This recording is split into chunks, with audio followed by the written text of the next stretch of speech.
그날 저는 형사님의 볼펜이 나무 책상을 딱 두드리는 소리를 아직도 선명하게 기억합니다. 그 소리는 경찰서의 차가운 조사실 안을 쩌렁쩌렁 울리며 마치 제 심장을 직접 내리치는 듯 했습니다. 제 앞에는 지난 몇 년간 가족이라 불렀던 세 사람, 시어머니, 남편, 그리고 시누이가 아무 말도 못한 채 떨고 있었습니다. 그들 중 누구도 감히 제 눈을 똑바로 쳐다보지 못했습니다. 형사님이 조서를 내려놓으며 차분하지만 날카로운 목소리로 물었습니다. 김민서 씨, 어젯밤 사고를 낸 차량을 운전한 사람이 본인 맞습니까? 시어머니가 마른 침을 꿀꺽 삼키는 소리가 똑똑히 들렸습니다. 시어머니는 애원하듯 시누이의 손목을 꽉 붙잡았습니다. 그녀의 눈빛은 저를 향해 재촉과 두려움을 동시에 담아 쏘아붙였습니다. 제가 참고 그들을 대신해 침묵하고 그 가족이 저지른 모든 일을 대신 짊어지는 것에 익숙해져 버린 시어머니, 다시 한번 제가 대신 고개를 끄덕여 주길 바라고 있었습니다. 남편도 저를 쳐다봤습니다. 그의 미간은 명령하듯 찌푸려져 있었습니다. 민서야, 우리 집에 지금 뭐가 필요한지 알잖아. 우리 집, 저는 속으로 실소를 터뜨렸습니다. 7년간의 며느리 노릇 동안 단 하루도 제가 그 우리 집에 속해 있다고 느껴본 적이 없었습니다. 형사님이 질문을 한 번 더 느리고 명확하게 반복했습니다. 차를 운전한 사람이 맞습니까? 저는 고개를 들었습니다. 그 순간 조사실의 모든 소음이 사라지고 등 뒤 세 사람의 무거운 숨소리만 남은 듯 했습니다. 저는 두 손을 책상 위에 올리고 제 휴대폰을 형사님 쪽으로 살며시 밀었습니다. 제 목소리는 이상할 만큼 평온했습니다. 형사님, 제가 사고 현장에 없었다는 증거가 여기 있습니다. 그리고 이제부터 저는 그 누구를 위해서도 희생하지 않을 겁니다. 시어머니의 얼굴은 새하얗게 질렸고 시누이는 입을 떡 벌렸으며 남편은 마치 한 대 얻어맞은 사람처럼 반걸음 뒤로 물러섰습니다. 형사님은 저를 한번 쳐다보고는 휴대폰을 열었습니다. 그것이 바로 그 기나긴 세월 끝에 제가 처음으로 제대로 숨을 쉴 수 있었던 순간이었습니다. 하지만 이곳에 서서 그 말을 하기까지 저는 어둠과 굴욕, 인내로 가득 찬 기나긴 시간을 통과해야만 했습니다. 이 조사실에 들어오기 전 저는 수없이 자문했습니다. 왜 그들 가족의 모든 짐은 내 어깨에 지워져야만 하는가? 왜 며느리는 침묵해야만 하는가? 왜 여자는 희생해야만 하는가? 이 이야기는 몇 달 전 평범해 보였던 어느 저녁에서 시작됩니다. 제가 조금만 더 노력하면 그 가족이 저를 더 잘 대해줄 것이라고 여전히 믿고 있었던 그때, 그 저녁이 제 인생을 완전히 다른 방향으로 틀어버릴 악몽의 시작이 될 줄은 꿈에도 몰랐습니다. 제 이름은 김민서, 올해 30입니다. 저는 서울의 작은 미디어 회사에서 콘텐츠 디자이너로 일하고 있습니다. 일이 아주 한가한 편은 아니지만 제 자신의 자리가 있다는 느낌을 받기엔 충분했습니다. 제가 최고는 아닐지라도 저는 항상 제 일에 진지했고 성실했으며 책임감을 가지고 커리어와 가정 사이의 균형을 맞추려 노력했습니다. 저는 그 정도면 제가 꿈꾸던 평범한 삶에 충분하다고 생각했습니다. 하지만 제게는 선택할 권리가 없는 것들이 있었습니다. 저는 26에 결혼했습니다. 남편 박지우는 자동차 정비소의 기술자입니다. 우리는 친구의 소개로 만나 거의 2년을 연애하고 결혼했습니다. 처음에는 정말 제대로 된 사람을 만났다고 믿었습니다. 지훈 씨는 과묵하고 진실해 보였습니다. 그는 제 컴퓨터를 고쳐주었고 제가 깜빡 잊고 온 수첩 하나를 가져다 주기 위해 서울 시내를 가로질러 왔으며 그저 평범한 백반 한 끼를 같이 먹기 위해 제 야근이 끝나기를 기다려주곤 했습니다. 하지만 모든 것은 결혼 직후 변했습니다. 저는 남편의 가족, 즉 시어머니와 은퇴하신 시아버지, 그리고 막 전문대를 졸업한 시누이 유진이와 함께 살게 되었습니다. 시집에 들어간 첫날부터 저는 무언가 잘못되었다는 것을 느꼈습니다. 2층 집은 그리 작지 않았지만 시어머니의 명령하는 소리, 시누이의 말대꾸하는 소리, 볼륨을 최대로 키운 TV 소리로 항상 시끄러웠습니다. 그 집안의 분위기에는 혼란스러움이 감돌았습니다.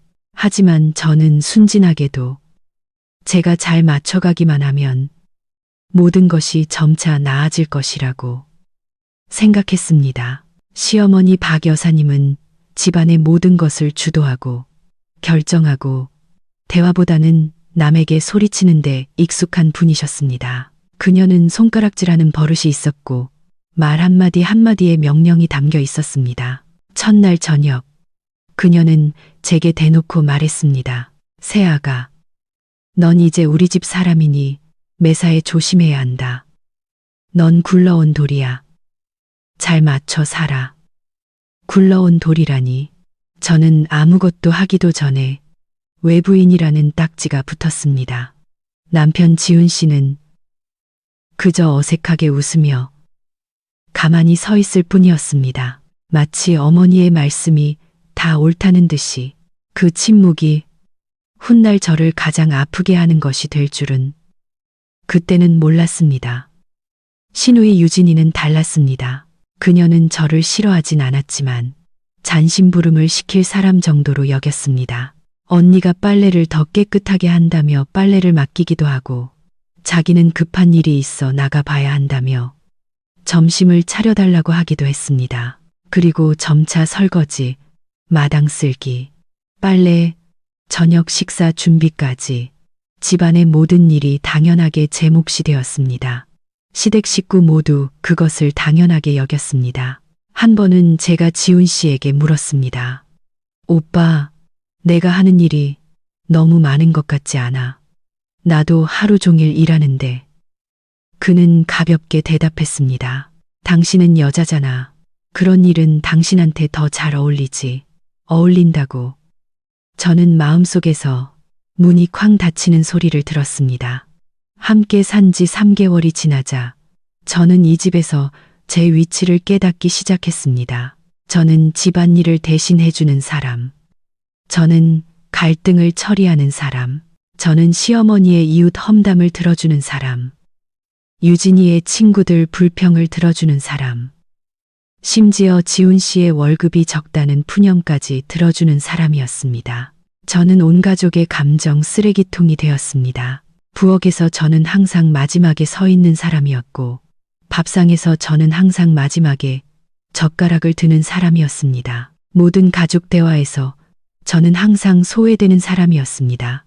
하지만 저는 스스로에게 말했습니다. 결혼했으니 받아들여야 한다고.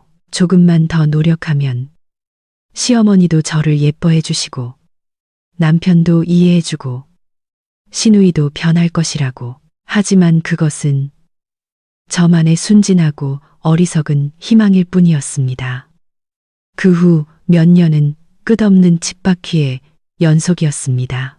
지훈 씨는 여전히 다정했지만 점점 더 어머니에게 의존했습니다. 그의 월급은 모두 시어머니가 관리했고 시어머니는 유진이 시집 갈 때 줄 돈을 모으는 것이라고 했습니다. 저는 그 말을 듣고 등골이 오싹했지만 감히 아무 말도 하지 못했습니다. 가끔 제가 의견을 내려고 하면 지훈 씨는 말했습니다. 엄마 속상하게 하지 마.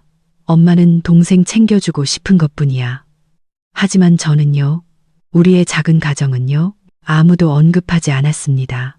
시누이는 점점 더 게을러져서 아침에는 점심때까지 자고 오후에는 놀러 나가고 저녁에는 어지럽힌 옷가지를 제가 치우게 했습니다. 시어머니는 꾸짖기는커녕 아직 어려서 그래. 민서 네가 언니니까 좀 챙겨줘라. 며느리는 원래 그런 거다 라고 말했습니다. 그 집에서 그들의 모든 실수는 이유가 있었고 저의 모든 어려움은 책임이었습니다. 한 번은 제가 열이 펄펄 끓어 침대에 누워있던 적이 있습니다. 하루만 쉬고 싶었지만 시어머니가 방문을 두드리며 짜증 섞인 목소리로 말했습니다. 아프긴 뭐가 아파. 아파도 밥은 먹어야지. 일어나서 죽이라도 끓여. 그날 저는 비틀거리며 부엌으로 내려갔습니다. 지훈 씨는 그걸 보고도 그저 조금만 참아. 엄마 곤란하게 하지 말고 라고 말할 뿐이었습니다. 저는 이 집에서 제 감정은 누구의 관심사도 아니라는 것을 깨달았습니다. 가끔은 시어머니가 원하는 대로 제가 침묵의 달인이 된다면 삶이 더 쉬워질지도 모른다고 생각했습니다. 하지만 저는 여전히 한 가닥 희망을 품고 있었습니다. 시간이 지나면 그들이 제가 얼마나 노력했는지, 얼마나 진심으로 좋은 며느리가 되고 싶었는지 알아줄 것이라고 생각했습니다. 하지만 그 모든 믿음은 게으름뱅이였던 시누이 유진이가 노는 것에 빠져 돈을 물쓰듯 쓰기 시작하면서부터 금이 가기 시작했습니다. 그리고 어느 날 밤 그녀는 교통사고를 냈습니다. 저는 그 밤이 제 인생의 전환점이 될 줄은 몰랐습니다. 또한 그 순간부터 그들이 지난 7년간 제가 믿고 싶지 않았던 진짜 얼굴을 드러낼 줄도 몰랐습니다. 누군가 제 결혼 생활이 어땠냐고 묻는다면 어디서부터 시작해야 할지 모를 겁니다. 처음부터 큰 사건이 있었던 것도, 울음을 터뜨릴 만큼 아픈 충격이 있었던 것도 아니었으니까요. 그것은 아주 사소하고 익숙한 일들이 반복되는 나날의 연속이었습니다. 하지만 그 모든 것이 합쳐져 한 사람을 달아 없어지게 만들기에는 충분했습니다. 저의 하루는 보통 아주 일찍 시작되었습니다. 저는 가족 중 가장 먼저 일어나 조용히 부엌으로 내려가 밥을 하고 계란을 삶고 시어머니를 위해 따뜻한 차 한 주전자를 우렸습니다. 박 여사님은 매일 아침 뜨거운 차를 마시는 습관이 있었습니다.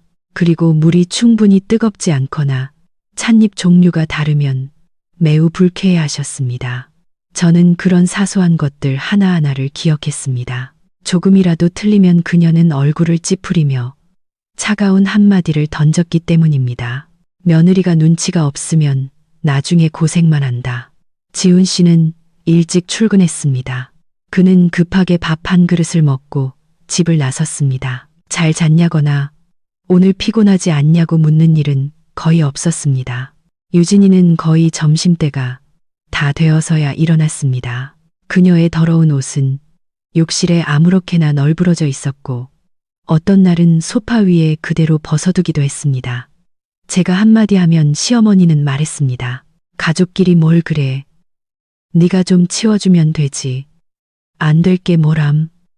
하지만 저는 말하지 않았습니다. 점심에는 출근하고 저녁에 퇴근하면 다시 정신없이 부엌으로 들어갔습니다. 시댁의 밥상은 늘 사람이 많았지만 웃음소리는 거의 없었습니다. 시어머니는 상석에 앉아 음식을 먹으며 온갖 지적을 했습니다. 국이 너무 짜다, 나물이 싱겁다, 생선 조림이 덜 익었다. 유진이는 밥을 먹으며 휴대폰을 들여다봤고 가끔 무심하게 한마디 던졌습니다. 오늘 반찬이 이거야. 지훈 씨는 침묵했습니다. 그는 제가 가장 변호가 필요할 때 항상 침묵했습니다. 한 번은 제가 너무 피곤해서 퇴근하자마자 어지러움을 느꼈습니다. 저는 의자에 주저앉아 조용히 말했습니다. 오빠, 나 오늘 몸이 안 좋은데 그냥 배달시켜 먹으면 안 될까? 시어머니가 말하기도 전에 유진이가 비웃으며 말했습니다. 밥 한 끼 하는 거 가지고 뭘 그렇게 유난이야. 집에서 언니가 제일 한가하잖아. 그 말은 마치 뺨을 맞은 것 같았습니다. 저는 하루 종일 일하고 집에 와서 온갖 일을 다 하는데 그런데 그들 눈에는 제가 한가한 사람이었습니다. 저는 일어나 부엌으로 들어갔습니다. 반항할 줄 몰라서가 아니라 참고 견디는 것에 너무 익숙해졌기 때문이었습니다. 저는 가족을 위해 일하는 것이지 누구 한 사람을 위해 하는 것이 아니라고 스스로를 다독였습니다. 하지만 점차 제가 하는 일들은 도움이 아니라 의무가 되었습니다. 하루는 프로젝트를 급하게 마무리하느라 퇴근이 늦었습니다. 집에 들어서자마자 부엌에서 시어머니의 목소리가 들려왔습니다.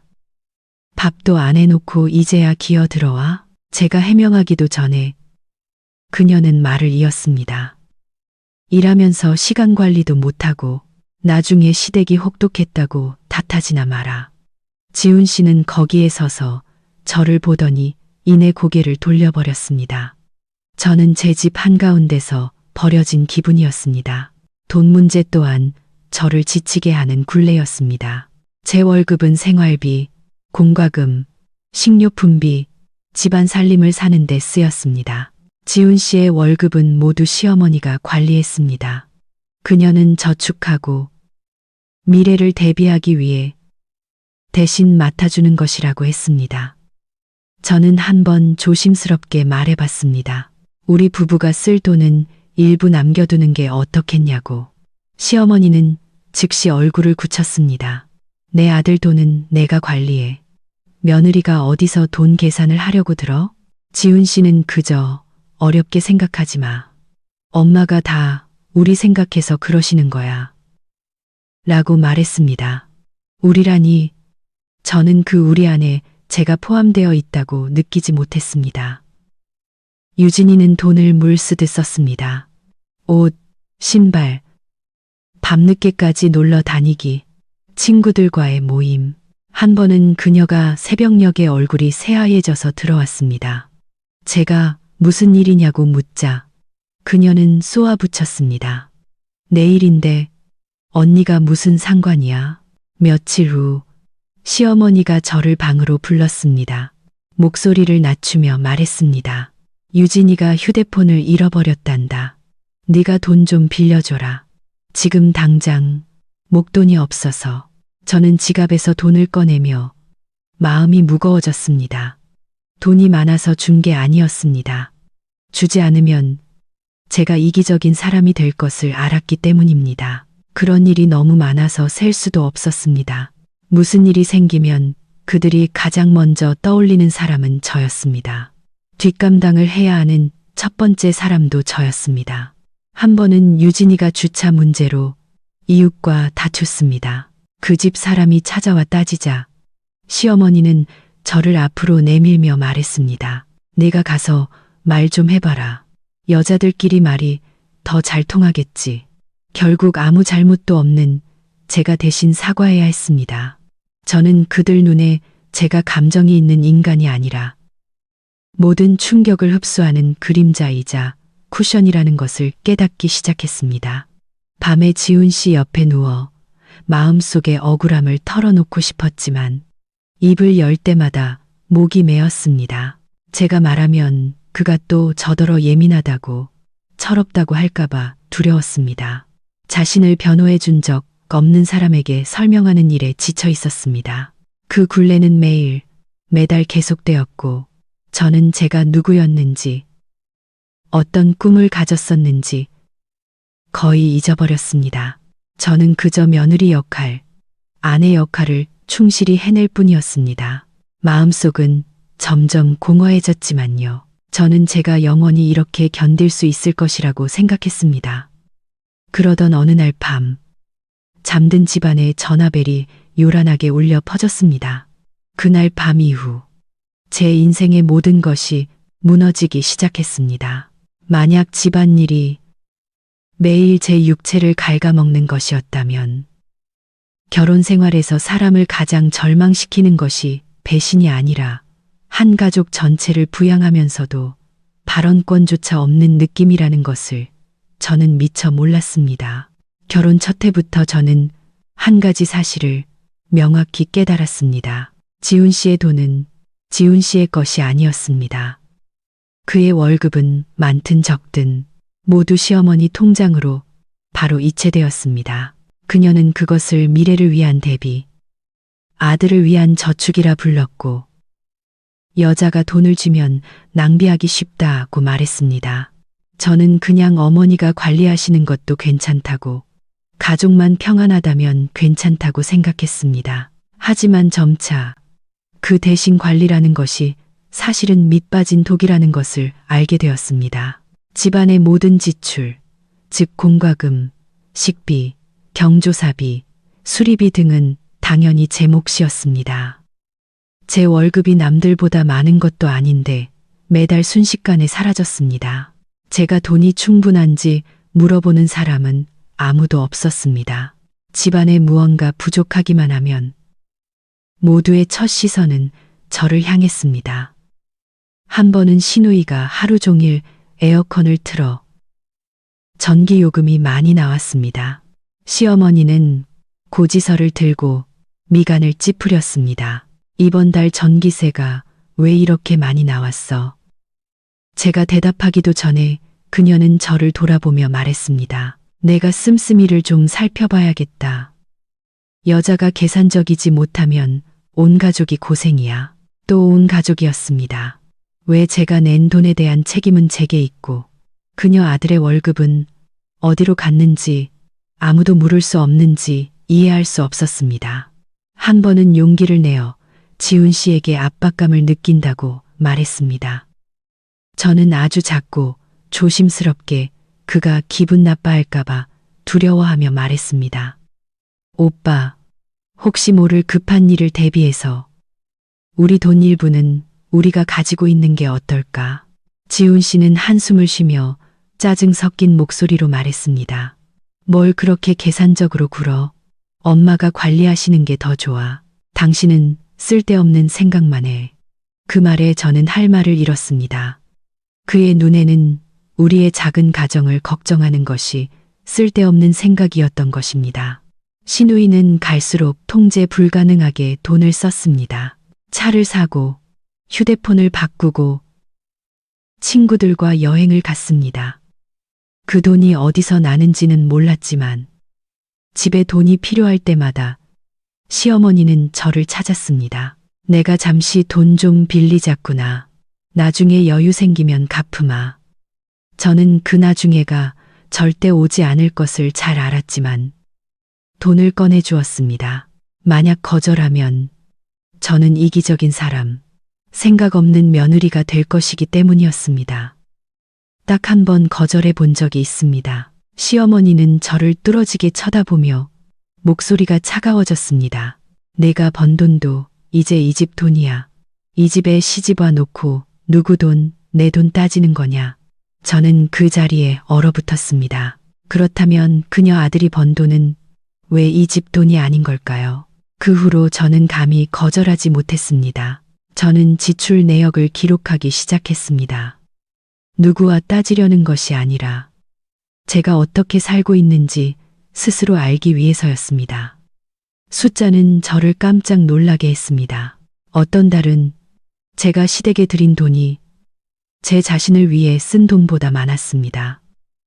저는 쇼핑도 여행도 하지 않았고 감히 아플 수도 없었습니다. 하루는 머리가 너무 아파 하루 쉬려고 했지만 병원비와 약값을 생각하니 그만두었습니다. 진통제 하나를 삼키고 출근했습니다. 저는 쓰러질 수 없었습니다.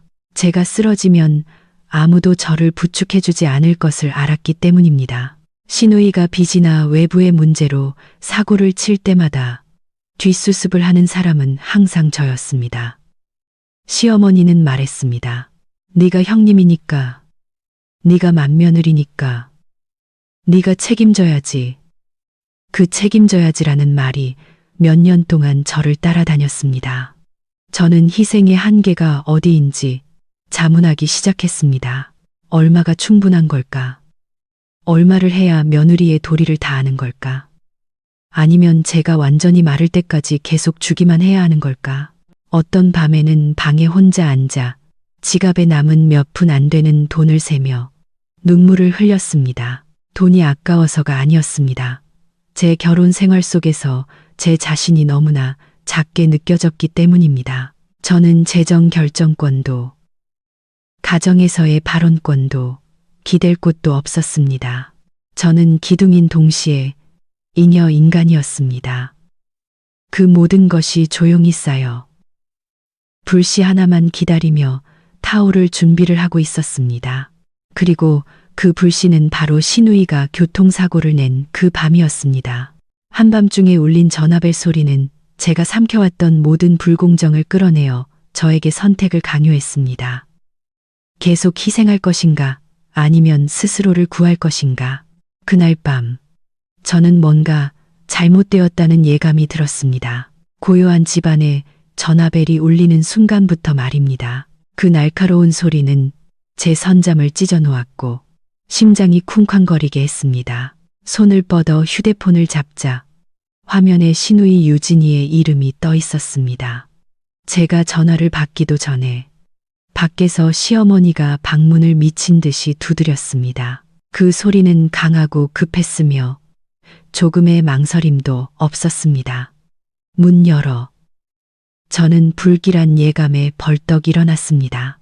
문이 살짝 열리자 시어머니의 창백한 얼굴과 당황했지만 여전히 익숙한 계산적인 눈빛이 보였습니다. 지훈 씨는 그녀 뒤에 긴장한 얼굴로 서 있었습니다. 유진이가 사고쳤다. 그녀는 짧고 거친 목소리로 말했습니다. 옷 갈아입고 당장 나랑 같이 나가. 무슨 일이냐고 물어볼 틈도 없이 저는 끌려 나갔습니다. 차 안의 공기는 숨 막힐 듯 무거웠습니다. 유진이는 뒷좌석에서 얼굴을 감싼 채 온몸을 떨고 있었습니다. 저는 그녀를 보며 처음으로 그렇게 뚜렷한 공포를 느꼈지만 제 머릿속에서는 아직 이 정도로 심각한 일이 무엇인지 상상조차 되지 않았습니다. 차는 한적한 도로에 멈춰 섰습니다. 희미한 노란 가로등 불빛 아래 오토바이 한 대가 쓰러져 있었고 앞부분은 박살이 나 있었습니다. 조금 더 떨어진 곳에는 한 남자가 미동도 없이 누워 있었고 몇몇 주민들이 주변에 서 있었습니다. 저는 그 자리에 얼어붙었습니다. 유진이가 교통사고를 낸 것입니다. 시어머니는 먼저 차에서 내려 주위를 살피며 걸어갔습니다.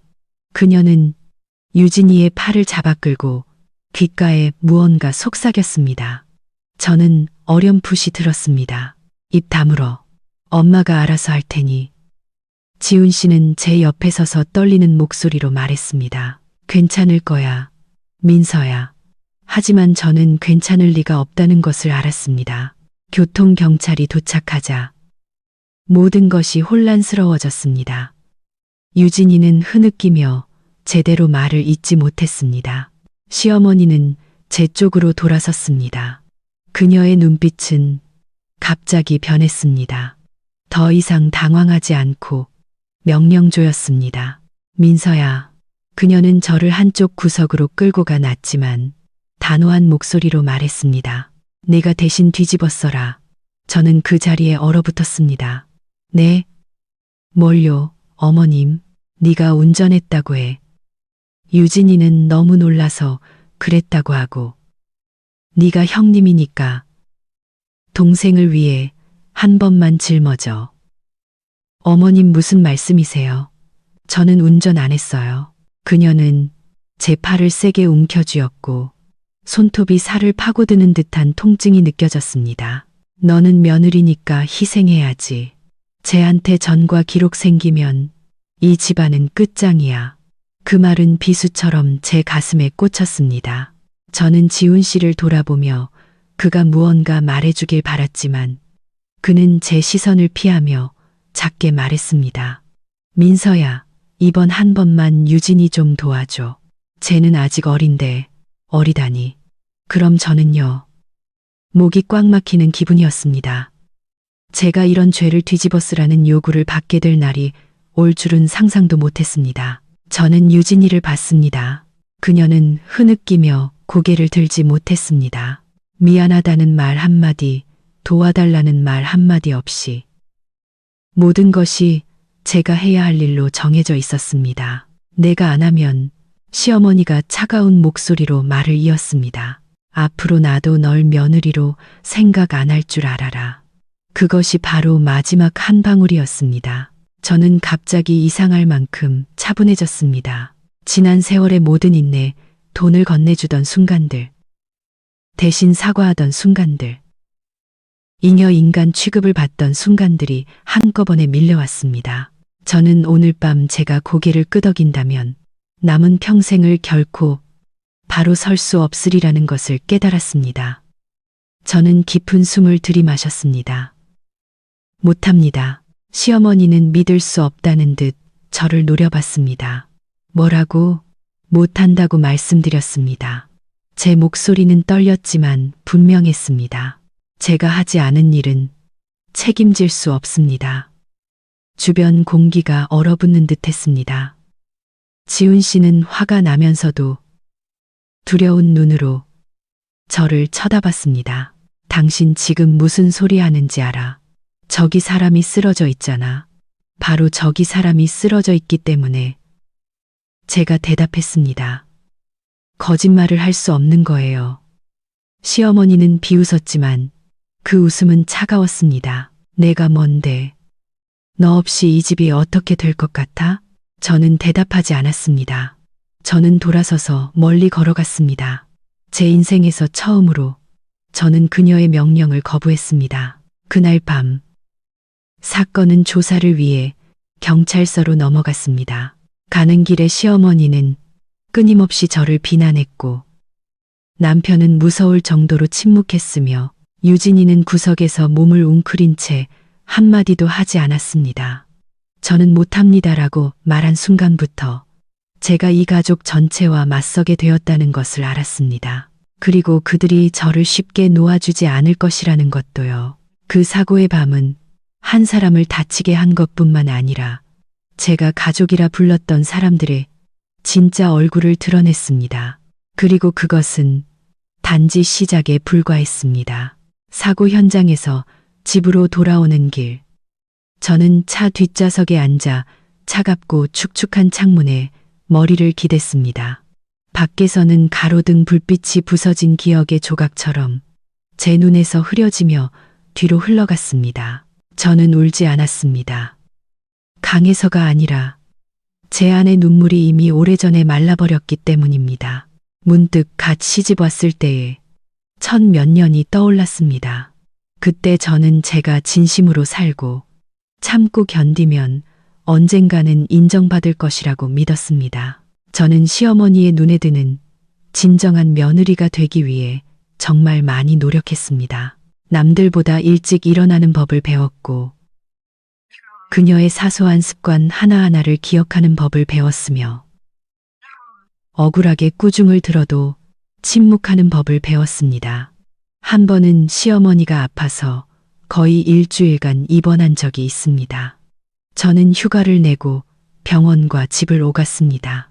낮에는 식사를 챙겼고 밤에는 병상 옆 간이 침대에서 쪽잠을 잤습니다. 한 저녁 제가 그녀에게 죽을 떠먹여주고 있을 때 그녀가 저를 보며 말했던 것을 똑똑히 기억합니다. 그래도 며느리 하나는 잘 챙기네. 그 한마디에 저는 기뻐서 눈물이 날 뻔했습니다. 이제부터는 그녀가 저를 다르게 봐줄 것이라고 생각했습니다. 하지만 아니었습니다. 퇴원 후 모든 것은 예전으로 돌아갔습니다. 그녀는 여전히 명령했고 여전히 꼬투리를 잡았으며 여전히 제 노력을 당연하게 여겼습니다. 저는 그녀에게 제가 한 모든 것이 은혜가 아니라 그저 의무일 뿐이었다는 것을 깨달았습니다. 그리고 돈 문제, 제가 건넨 돈 중에는 몇 번이나 줬는지, 시누이 학비가 필요할 때 제가 냈고, 시누이가 차를 바꿀 때 제가 냈으며, 집 지붕을 수리해야 할 때도 제가 냈습니다. 돈을 줄 때마다 시어머니는 익숙한 말을 했습니다. 내가 다 기억해뒀다가 나중에 갚으마. 하지만 나중에라는 것은 결코 없었습니다. 한 번은 제가 작은 목돈을 모아 일에 필요한 새 노트북을 사려고 한 적이 있습니다. 사기도 전에 시어머니가 그 사실을 알았습니다. 그녀는 평소보다 다정한 목소리로 저를 방으로 불렀습니다. 민서야, 집에 급한 돈이 필요한데 내가 좀 빌려주렴. 나중에 갚을 테니 노트북은 다음에 사도 되잖니.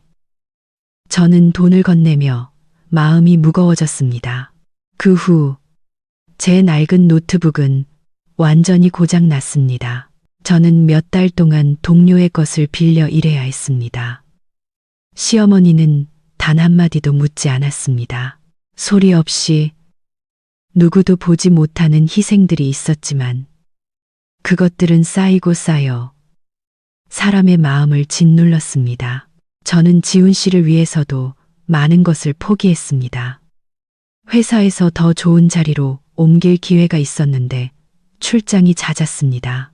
지훈 씨는 아내와 떨어져 사는 게 싫다고 했습니다. 저는 오래 고민하다가 거절했습니다. 가족이 더 중요하다고 생각했습니다. 제가 기술을 더 배우기 위해 학원에 등록하고 싶었을 때 학원비가 꽤 비쌌습니다. 지훈 씨는 말했습니다. 뭘 그렇게 힘들게 배워. 당신 월급이면 충분하잖아. 저는 또 그만뒀습니다. 조금씩 저는 제 세상을 그 집, 그 사람들을 중심으로 축소시켰습니다. 제가 점차 제 자신을 잃어가고 있다는 것을 깨닫지 못했습니다. 어느 날 거울을 봤을 때 그 안에 여자가 누구인지 알아볼 수 없을 때까지 말입니다. 그 세월 동안 저는 여러 번 자문했습니다. 만약 어느 날 내가 사라진다면 이 집에 누군가가 허전함을 느낄까? 아니면 그저 내 자리를 대신할 다른 사람을 찾을까? 한 번은 제가 너무 피곤해서 부엌에서 쓰러진 적이 있습니다. 깨어났을 때 저는 소파에 누워 있었고 머리가 깨질 듯 아팠습니다. 시어머니는 걱정스러운 눈빛이 아니라 짜증 섞인 눈으로 저를 봤습니다. 하는 일마다 제대로 못하고 아픈 척은. 지훈 씨는 옆에 서서 그저 말했습니다. 힘내. 엄마 걱정하시게 하지 말고. 저는 눈을 감았고 눈물이 흘러나왔습니다. 제가 무엇을 위해 노력하고 있는지 더 이상 알 수 없었습니다. 그 기억들이 제 머릿속에 그 어느 때보다 선명하게 떠올랐습니다. 유진이의 사고가 있던 밤 이후 저는 그들이 저에게 죄를 뒤집어 씌우려 한 것이 갑작스러운 일이 아니었다는 것을 깨달았습니다. 그것은 제가 짊어지고 견디고 아무것도 요구하지 않고 희생하는 것에 익숙해진 과정의 결과였습니다. 그들의 눈에 저는 한계가 있는 인간이 아니었습니다. 저는 예비방안, 방패막이, 언제든지 가족을 보호하기 위해 앞으로 내몰릴 수 있는 사람이었습니다. 그리고 오늘 밤 그들은 그것을 가장 노골적으로 보여주었습니다. 차가 집 앞에 멈췄고 저는 발에 돌을 매단 것처럼 무겁게 내렸습니다. 익숙한 그 집 안에서 저는 문득 외톨이가 된 기분이었습니다. 모든 물건은 그대로 있었지만 소속감은 사라졌습니다. 저는 이제부터 예전으로 돌아갈 수 없다는 것을 알았습니다. 제가 원하더라도 그들은 제가 예전처럼 순종적인 며느리로 남는 것을 허락하지 않을 것입니다. 제가 감히 아니오라고 말했기 때문입니다. 그리고 너무 오랫동안 침묵했던 사람이 목소리를 내기 시작하면 주변의 모든 관계는 금이 가기 마련입니다. 그날 밤 저는 잠들지 못했습니다. 어둠 속에 앉아 처음으로 지난 세월을 똑바로 마주했습니다. 더 이상 모든 것이 괜찮아질 것이라고 스스로를 속이지 않았습니다. 저는 한 가지를 명확히 깨달았습니다. 만약 제가 스스로를 구하지 않는다면 아무도 저를 구해주지 않을 것이라고. 그리고 앞으로 닥칠 일들이 훨씬 더 혹독하리라는 예감이 들었습니다. 시댁은 강요해서 멈추지 않을 것입니다. 그들은 저를 예전 자리로 되돌리기 위해 모든 방법을 동원할 것입니다. 하지만 이번에는 저는 몇 년 전의 김민서가 아니었습니다. 다음 날 아침 저는 숨막힐 듯 무거운 집안에서 눈을 떴습니다. 누구도 서로에게 말을 걸지 않았습니다. 시어머니는 오전 내내 방문을 닫고 있었고 시누이는 방에 틀어박혀 문을 잠갔습니다. 남편은 담배를 연달아 피우며 긴장한 얼굴로 집안을 서성였습니다. 저는 어젯밤의 사고가 그렇게 간단히 끝나지 않을 것임을 알았습니다. 점심 무렵 경찰서에서 추가 조사를 위해 가족들이 출석해달라는 전화가 왔습니다. 저는 테이블 위에서 울리는 휴대폰을 보며 멍하니 있었습니다. 제가 전화를 받기도 전에 시어머니가 방에서 나왔습니다. 그녀의 눈빛은 차가웠습니다. 준비해. 가서 똑바로 말해야지. 그녀의 목소리는 더 이상 어젯밤처럼 당황하지 않고 그녀는 이미 정신을 차리고 머릿속으로 모든 것을 정리한 듯 했습니다. 경찰서로 가는 길에 시어머니는 유진이에게 한마디 한마디를 일러주었습니다. 너무 놀라서 기억이 잘 나지 않는다고 말해라. 길이 미끄러웠다거나 차가 낡았다고 핑계를 대라. 그녀는 저를 돌아보며 낮지만 위압적인 목소리로 말했습니다. 내 말 알아들었지. 가면 그냥 입 다물고 내가 말하게 둬. 저는 대답하지 않았습니다. 저는 앞만 바라봤습니다. 머릿속에는 단 한 가지 생각만 맴돌았습니다. 그들은 여전히 나를 조종할 수 있는 사람으로 보고 있구나. 경찰서에서 모든 것은 느리지만 무겁게 진행되었습니다. 유진이는 형사 맞은편에 앉아 두 손을 떨었고 시어머니는 그 옆에 바싹 붙어 앉아 계속 끼어들며 이야기를 주도하려 했습니다. 저와 지훈 씨는 뒤쪽에 앉아 조용히 지켜봤습니다. 형사는 시간, 장소, 운전자, 피해자의 상태 등 아주 상세하게 물었습니다. 유진이는 말을 더듬었고 앞뒤가 맞지 않았습니다. 그럴 때마다 시어머니는 재빨리 말을 가로챘습니다. 애가 너무 놀라서 기억이 오락가락합니다.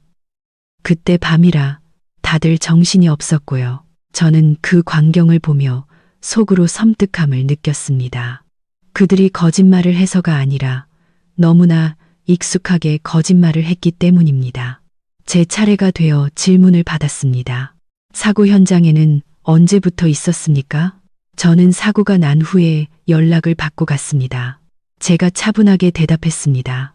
시어머니는 저를 날카롭게 쏘아보며 무언의 경고를 보냈습니다. 저는 그 눈빛을 이해했습니다. 그것은 경고의 눈빛이었습니다. 조사는 명확한 결론 없이 끝났습니다. 경찰은 조사를 계속할 것이며 가족의 긴밀한 협조를 요청한다고 알렸습니다. 피해자는 병원에 입원 중이며 상태가 안정되지 않았다고 했습니다. 돌아오는 길, 차 안의 분위기는 그 어느 때보다 팽팽했습니다. 시어머니가 갑자기 저를 돌아보며 쏘아붙였습니다. 너는 왜 동생 편드는 말 한마디도 안 해? 저는 그녀를 보며 마음이 무거워졌습니다. 저는 사실대로 말했을 뿐입니다. 사실은 무슨 놈의 사실. 그녀가 소리쳤습니다. 쟤한테 무슨 일이라도 생기면 이 집이 어떻게 될지 알아? 지훈 씨가 끼어들며 짜증 섞인 목소리로 말했습니다. 민서야, 그만 고집 부려. 별것도 아닌 일 가지고 왜 이렇게 일을 크게 만들어? 별것도 아닌 일, 한 사람이 병원에 누워 있고 한 가족이 공포에 떨고 있으며 저를 죄인으로 만들려는 음모가 있는데, 그런데 그들의 눈에는 그저 별것도 아닌 일이었습니다. 집에 도착하자 시어머니는 문을 쾅 닫고 저를 거실로 불렀습니다. 그녀는 의자에 앉아 제 머리부터 발끝까지 훑어보며 탐색하는 눈빛을 보냈습니다. 내가 솔직히 말하마. 그녀가 말했습니다. 너는 이 집 며느리로 몇 년을 살았다.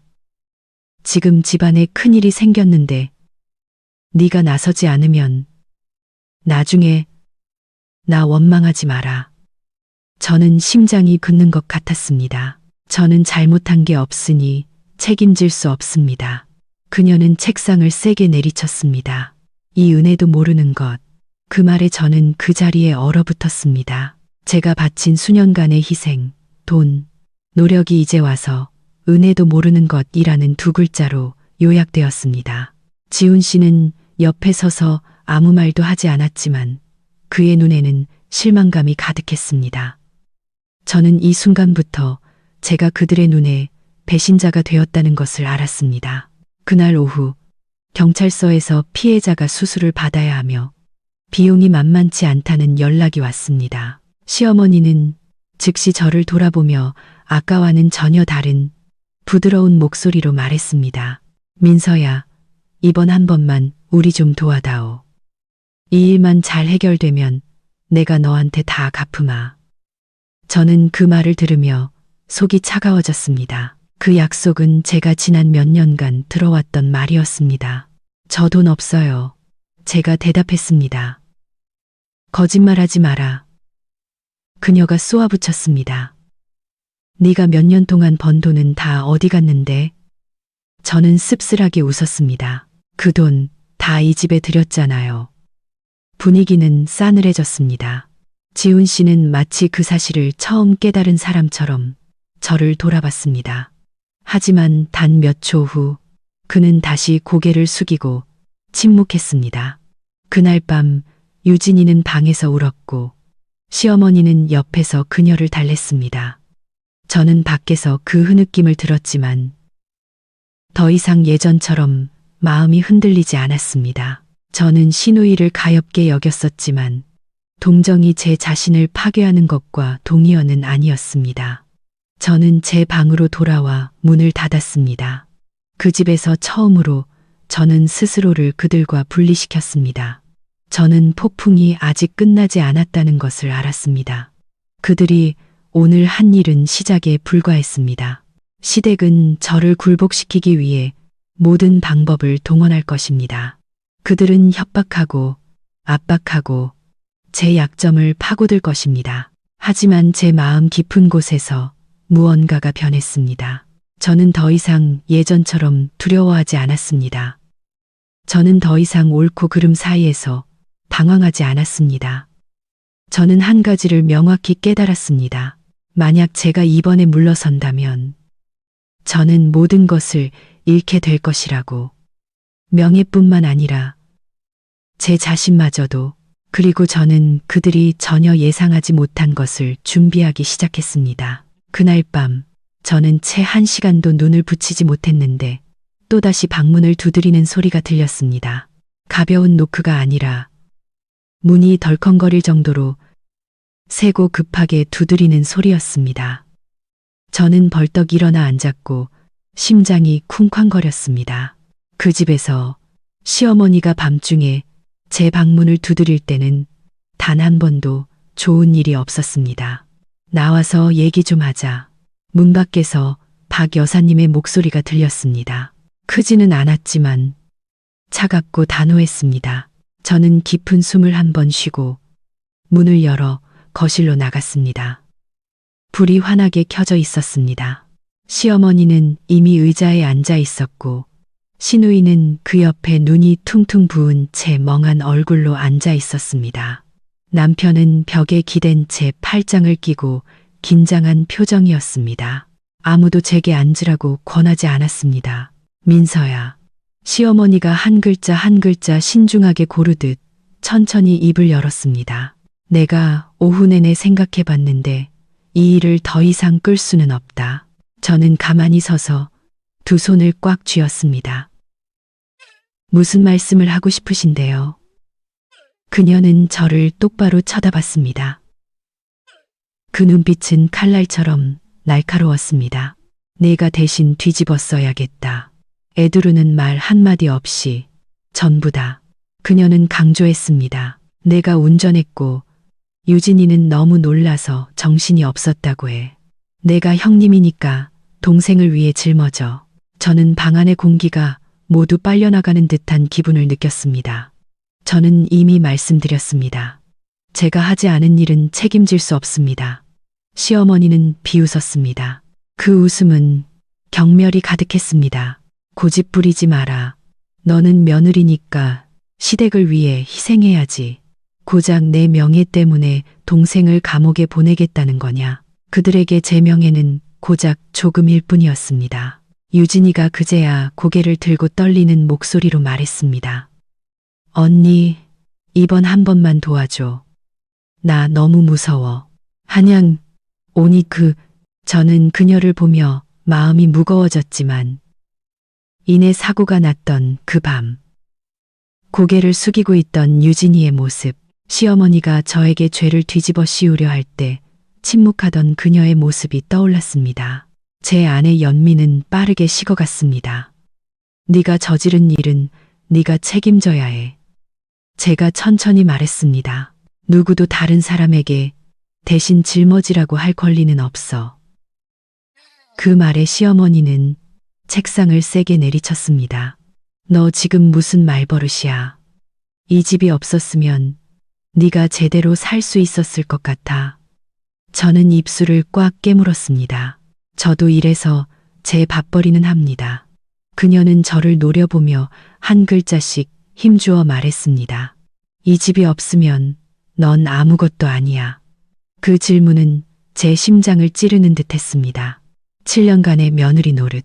그녀의 눈에 저는 여전히 얹혀 사는 존재일 뿐이었습니다. 남편이 그제야 입을 열었습니다. 피곤하지만 책망이 가득한 목소리였습니다. 민서야, 제발 일 좀 복잡하게 만들지 마. 이번 한 번만 눈 딱 감고 넘어가면 되잖아. 내가 당신 손해보게 안 할게. 저는 그를 돌아봤습니다. 낯선 느낌이 고통스러울 정도였습니다. 뭘로 보장하는데요? 그는 침묵했습니다. 저는 침묵했습니다.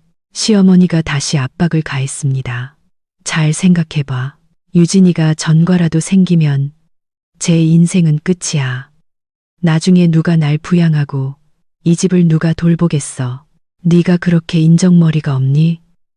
한마디 한마디가 밧줄처럼 저를 옥죄었습니다. 그들은 제가 두려운지 아픈지는 묻지 않았습니다. 오직 자신들의 이익만을 말했습니다. 저는 문득 너무나 피곤해졌습니다. 제가 인정머리가 없는 게 아닙니다. 제가 말했습니다. 저는 그저 거짓말로 살고 싶지 않을 뿐입니다. 박 여사님은 벌떡 일어나 제 얼굴에 대고 손가락질했습니다. 너 정말 철없는 여자구나. 며느리가 됐으면 희생할 줄도 알아야지. 이 집만큼 널 생각해주는 곳이 어디 있다고. 저는 마른 웃음을 터뜨렸습니다. 그렇게 저를 생각해 주셨으면 왜 어머님 딸 대신 저를 감옥에 보내려고 하세요? 그 질문에 방아는 침묵에 휩싸였습니다. 유진이는 울음을 터뜨렸고 시어머니는 그녀를 달래며 안쓰러운 눈빛을 보냈습니다. 그리고는 저를 돌아보며 낮지만 위협적인 목소리로 말했습니다. 네가 끝까지 안 하겠다면 이 집에서 편히 살 생각은 하지 마라. 저는 이것이 더 이상 조언이 아니라 최후 통첩이라는 것을 알았습니다. 저는 7년 동안 살아온 이 방을 둘러봤습니다. 익숙했던 벽들이 문득 낯설게 느껴졌습니다. 저는 그들이 가족이라고 부르던 것이 사실은 더 사랑받는 사람을 보호하기 위해 약한 사람이 희생해야 하는 시스템에 불과했다는 것을 깨달았습니다. 저는 깊은 숨을 들이마셨습니다. 목소리는 떨렸지만 단호했습니다. 안 합니다. 무슨 일이 있어도 저는 안 합니다. 시어머니는 마치 낯선 사람을 보듯 저를 쳐다봤습니다. 좋아, 그녀가 차갑게 말했습니다. 오늘 한 말 똑똑히 기억해도. 저는 돌아서서 방으로 들어갔고 문을 닫았습니다. 밖에서는 시어머니의 고함 소리, 유진이의 우는 소리, 남편의 무력한 한숨 소리가 들렸습니다. 하지만 이번에는 저는 다시 문을 열지 않았습니다. 저는 침대에 앉았고 손이 떨렸습니다. 두려워서가 아니었습니다. 이제부터 모든 것이 더 나빠질 것이라는 것을 알았기 때문입니다. 그들은 강요해서 멈추지 않을 것입니다. 그들은 저를 막다른 골목으로 몰아넣을 방법을 찾을 것입니다. 하지만 제 마음 깊은 곳에서 저는 한 가지를 또한 알았습니다. 저는 너무 멀리 와서 돌아갈 수 없다고.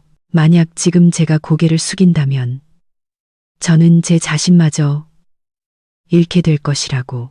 그리고 저는 이 굴레에서 벗어나기 위해 그저 아니오라고 말하는 것만으로는 부족하다는 것을 깨닫기 시작했습니다.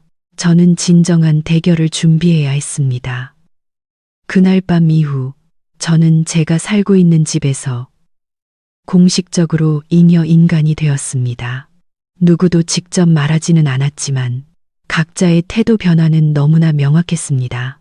시어머니는 더 이상 예전처럼 저에게 소리치지 않았지만 저를 보는 그녀의 눈빛은 언제나 차갑고 경계심이 가득했습니다.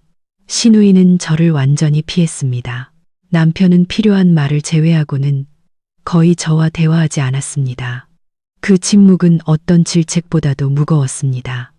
가족 식사 시간은 숨막히게 변했습니다. 저는 여전히 밥을 하고 청소를 했지만 더 이상 아무도 저에게 하라고 시키지 않았습니다. 그들은 제가 해야 할 일이라고 여기면서도 동시에 저를 존재하지 않는 사람처럼 대했습니다.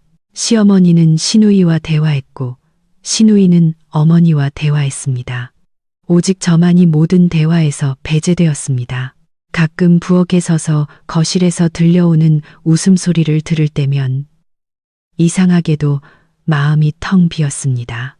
그 느낌은 슬픔이 아니라 고통스러울 정도로 명확한 고립감이었습니다. 저는 이것이 그들이 압박을 가하는 방식이라는 것을 알았습니다. 그들은 더 이상 소리칠 필요가 없었습니다. 그저 제가 이 집에서 설 자리가 없고 가치가 없다고 느끼게 만들면 되었습니다. 그들은 시간이 충분히 지나면 제가 마음이 약해져서 예전처럼 잘못을 빌고 희생을 자처하며 돌아올 것이라고 믿었습니다. 시어머니는 반은 농담, 반은 진담인 말들을 흘리기 시작했습니다. 한 번은 제 바로 앞에서 시누이에게 말했습니다. 딸아, 나중에 무슨 일 생겨도 우리 모녀끼리 의지하고 살아야지. 남은 기대할 게 못 돼. 저는 또다시 남이었습니다. 지훈 씨의 변화가 가장 컸습니다. 그는 더 이상 제가 알던 온화한 남자가 아니었습니다. 그는 짜증을 잘 내고 쉽게 화를 냈습니다. 한 번은 제가 그에게 어디 갔다 늦게 오냐고 묻자 그가 쏘아붙였습니다. 당신이 알 거 없어. 당신 앞가림이나 잘해. 그 말은 우리 사이에 남아있던 마지막 희미한 끈을 끊어버리는 칼날 같았습니다. 경찰서에서의 전화는 계속해서 걸려왔습니다. 추가 정보를 요청하고 가족의 협조를 요구했습니다. 전화가 올 때마다 시어머니는 마치 이 모든 문제가 저 때문에 생긴 것처럼 저를 뚫어지게 쳐다봤습니다. 어느 날 오후 시어머니가 저를 방으로 불렀습니다. 그녀의 목소리는 이전보다 피곤해 보였습니다. 내가 솔직히 말하마. 그녀가 말했습니다. 내가 그렇게 고집부리면 모두가 힘들어질 뿐이야. 저는 가만히 서서 대답하지 않았습니다. 네가 대신 나서주면 그녀가 말을 이었습니다. 내가 너한테 잘하겠다고 약속하마. 앞으로 널 친딸처럼 여길게. 저는 그 말을 들으며 속이 쓰렸습니다. 그 말씀은 귀에 익네요. 그녀는 잠시 멈칫하더니 미간을 찌푸렸습니다. 주제넘게 굴지 마라. 저는 더 이상 아무 말도 하지 않았습니다.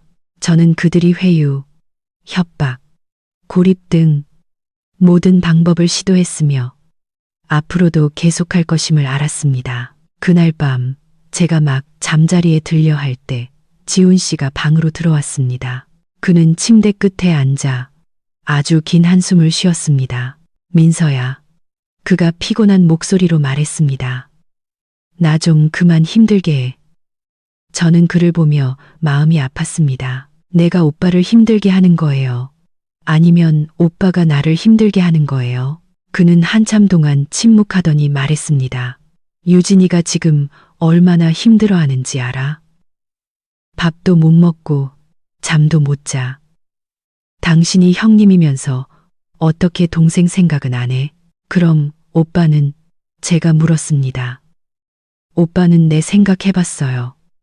그는 제 시선을 피했습니다. 나한테 선택하라고 강요하지 마. 저는 슬프게 웃었습니다. 하지만 오빠는 이미 선택했잖아요. 지훈 씨는 일어나며 목소리를 높였습니다. 끝까지 이렇게 고집부리면 나 원망하지 마. 그 말에 등골이 오싹해졌습니다. 저는 제가 사랑하고 믿었던 남자가 이제 완전히 그의 가족 편에 서서 저를 장애물로 여기고 있다는 것을 깨달았습니다. 그 후 며칠 동안 압박은 더욱 거세졌습니다. 시어머니는 친척들에게 전화를 걸어 저를 설득하고 비난하게 했습니다. 대의를 위해서라느니, 며느리는 인내할 줄 알아야 한다느니, 저는 듣기만 해도 지쳤습니다. 아무도 제가 두려운지, 법적 책임을 감당할 수 있는지 묻지 않았습니다. 그들은 오직 어떻게 하면 시누이를 구해낼 수 있을지에만 관심이 있었습니다. 가끔 방에 혼자 앉아 손을 떨었습니다. 저도 두렵지 않은 것은 아니었습니다. 가정을 잃을까봐, 남편을 잃을까봐, 제가 쌓아온 모든 것을 잃을까봐 두려웠습니다. 하지만 제 자신을 잃는 것이 더 두려웠습니다.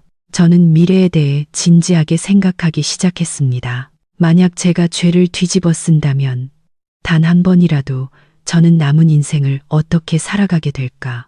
그들이 저에게 감사할까? 아니면 제 희생을 당연하게 여길까? 답은 너무나 명확했습니다. 그렇게 궁지에 몰린 날들 속에서 저는 그 어느 때보다 정신이 맑아졌습니다. 저는 감정적으로만 맞서면 제가 질 것이라는 것을 깨달았습니다. 제게는 이성이, 준비가 필요했습니다.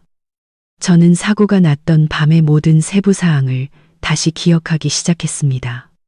제가 전화를 받은 시간, 제가 있던 장소, 시어머니가 했던 말, 지훈 씨가 강요했던 한마디를 저는 조용히 메시지를 저장하고 시간을 기록하고 증거가 될 수 있는 모든 것을 보관했습니다.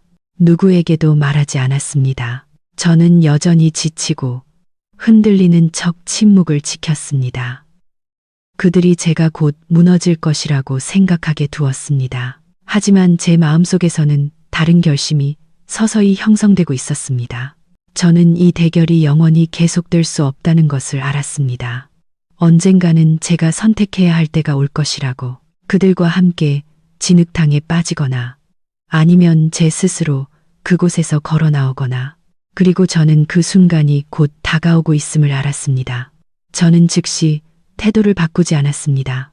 며칠간의 압박 끝에 저는 한 가지를 명확히 깨달았습니다. 만약 제가 너무 강하게 반발하면 그들은 저를 더욱 옥챈 것입니다. 시댁 식구들은 통제에 익숙했고 제 의지를 꺾기 위해 어떤 수단이든 서슴지 않을 것이었습니다. 그래서 저는 침묵을 선택했습니다. 하지만 예전처럼 순응하는 침묵이 아니었습니다. 저는 관찰하기 시작했습니다. 시어머니가 친척들과 통화하는 방식, 사고에 대해 말할 때 변하는 그녀의 목소리 톤을 관찰했습니다. 초인종이나 전화벨이 울릴 때마다 불안해하는 시누이의 눈빛을 관찰했습니다. 친가족을 보호하고 싶으면서도 일이 통제 불능이 될까봐 두려워하는 지훈 씨의 어색함까지도 관찰했습니다. 저는 그들이 겉으로 보이는 것처럼 침착하지 않다는 것을 깨달았습니다. 그들은 당황하고 있었고 단지 그것을 숨기려 애쓰고 있었습니다. 어느 날 저녁, 시어머니와 시누이가 부엌에서 이야기하고 있을 때 저는 복도에 서 있다가 우연히 등골이 오싹해지는 대화를 듣게 되었습니다. 민서재, 생각할 시간을 좀 더 주자. 시어머니가 작게 말했습니다. 여기서 기댈 사람 우리밖에 없는데 결국 마음 약해지게 돼 있어. 언니가 끝까지 안 한다고 하면 어떡해요? 유진이가 떨리는 목소리로 물었습니다. 안 되면 되게 해야지. 그녀가 툭 내뱉었습니다. 며느리한테 선택권이 어디 있어. 저는 그 자리에 얼어붙었습니다. 처음으로 저는 그들이 오랫동안 제가 어렴풋이 느끼기만 했던 것을 직접 말하는 것을 들었습니다. 그들의 생각 속에서 저는 독립적인 인간이 아니었습니다. 저는 필요할 때 구부러뜨릴 수 있는 하나의 톱니바퀴에 불과했습니다. 그날 밤 저는 평소보다 일찍 방문을 닫았습니다. 침대에 앉아 휴대폰을 열고 지난 며칠간의 모든 메시지와 통화 기록을 다시 확인했습니다. 저는 사고가 발생한 순간부터 저도 모르게 많은 가치 있는 것들을 저장해 왔다는 것을 깨달았습니다. 부재중 전화, 강요하는 문자 메시지, 심지어 반쯤 감춰진 협박의 말들까지. 저는 모든 것을 다시 정리하고 시간과 내용을 명확하게 기록하기 시작했습니다. 복수하기 위해서가 아니라 제 자신을 보호하기 위해서였습니다. 다음 날 저는 반차를 냈습니다. 지훈 씨에게는 피곤해서 생각할 시간이 필요하다고 말했습니다. 그는 저를 한참 쳐다보더니 고개를 끄덕였습니다. 아마도 제가 곧 굴복할 것이라고 생각했을 겁니다. 저는 멀리 가지 않았습니다. 법조계에서 일하는 오랜 친구를 만났습니다. 자주 만날 만큼 친하지는 않았지만 솔직하게 이야기할 만큼은 서로를 믿었습니다. 저는 며느리 생활부터 사고가 났던 밤까지 모든 이야기를 털어놓았습니다. 그녀는 말을 끊지 않고 오랫동안 들어주었습니다. 제가 이야기를 마치자 그녀는 단 한마디만 했습니다. 내가 대신 죄를 뒤집었으면 그 결과는 몇 년의 징역이나 집행유예로 끝나지 않아. 평생 널 따라다닐 거야. 그 말에 저는 정신이 번쩍 들었습니다. 그녀는 제가 무엇을 해야 하는지 알려주었습니다. 맞서 싸우기 위해서가 아니라 진실을 지키기 위해서. 위치 기록, 통화 기록, 문자 메시지 저장 같은 사소해 보이는 일들이 모두 엄청난 가치를 지닌다는 것을 저는 지난 몇 년간 제가 너무 감정적으로만 살아와서 법의 보호를 받을 권리가 있다는 사실조차 잊고 있었다는 것을 깨달았습니다. 집으로 돌아와서 저는 누구에게도 아무 말도 하지 않았습니다. 저는 계속해서 지치고 혼란스러운 며느리 역할을 했습니다. 제가 점차 흔들리고 있다고 그들이 믿게 두었습니다. 시어머니는 부드러운 목소리로 대하기 시작했습니다. 그녀는 제게 죽을 끓여주었고 몇 마디 안부를 물었습니다. 시누이는 희망에 찬 눈빛으로 저를 쳐다봤습니다. 저는 그들의 전략이 효과가 있다고 생각하고 있다는 것을 알았습니다. 어느 날 오후 지훈 씨가 제 옆에 앉아 평소보다 작은 목소리로 말했습니다. 민서야, 내가 동의해주면 내가 나중에 절대 당신 손해보게 안 할게. 도로사, 저는 그를 보며 형언할 수 없는 감정이 솟아올랐습니다. 뭘로 약속하는데요? 제가 아주 조용히 되물었습니다. 그는 침묵했습니다. 난 그냥 모든 일이 조용히 해결됐으면 좋겠어. 누구를 위해서요? 저는 더 이상 묻지 않았습니다. 저는 그저 고개를 끄덕이며 생각할 시간이 더 필요하다고 말했습니다. 그날 밤 시어머니로부터 짧은 메시지를 받았습니다. 잘 생각해봐라. 이 집은 너한테 달려있다. 저는 휴대폰 화면을 오랫동안 쳐다봤습니다. 처음으로 저는 압박감을 느끼는 대신 그 글자 하나하나에 담긴 명백한 조종을 느꼈습니다. 그리고 또한 처음으로 두렵지 않았습니다. 저는 제가 확실히 올 것이라고 알고 있던 그날을 위해 준비하기 시작했습니다. 경찰이 저를 다시 부르는 날, 그들이 제가 고개를 숙일 것이라고 믿는 날, 제가 예전처럼 희생할 것이라고 생각하는 그날을. 하지만 그들은 몰랐습니다. 그들이 저를 강요하는 동안 저는 조용히 제 자신을 위한 탈출구를 만들고 있었다는 것을. 저는 더 이상 참고 견디기만 하는 여자가 아니었습니다.